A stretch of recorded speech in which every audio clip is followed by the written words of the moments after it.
ចឹងមកថាបងប្អូនយើងបើបាល់ពេណាទីគឺមិនងាយស្រួលសុទ្ធទេ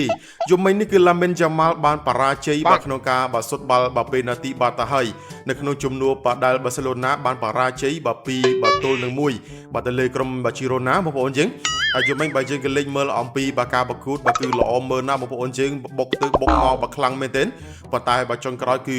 ជីរ៉ូណាបាននៅតែបាទធ្វើបាល់ល្អជាងព្រោះថាពួកគេក៏បាទជាក្រុមម្ចាស់ផ្ទះបងប្អូនយើងជំនាញនេះណាហើយពេលនេះគឺបាទរៀលគេបាទកាន់កាប់តំណែងកំពូលតារាងជាផ្លូវការហើយដោយមិនបាច់បាទចាំអ៊ុតអីណាទៀតទេបាទពេលនេះគឺបាទគេឡើងជាផ្លូវការបងប្អូនយើងមកដោយគេមាន60បន្ទុករីឯបាសេមានបាទ58បន្ទុកបងប្អូនយើងសម្រាប់បន្ទុកនៅក្នុងបាឡាលីហ្គាហើយពេលនេះគឺបាទអូខេបាទអ្នកគ្រប់ត្រូលរៀលបាទតើមានអ្វីបាទអរគុណទៅកាន់បាទជីរ៉ូណាទេយំមិញអូបាទយំមិញសរសើរបាទជីរ៉ូណាគ្នាប្រឹងណាស់បងប្អូនយើងមកប្រឹងណាស់ហើយយំមិញបាទកាត់ក្រហមផងអីផងប៉ុន្តែបាទចុងក្រោយក៏បាទនៅតែបាទធ្វើបាល់ល្អសម្រាប់ជីរ៉ូណា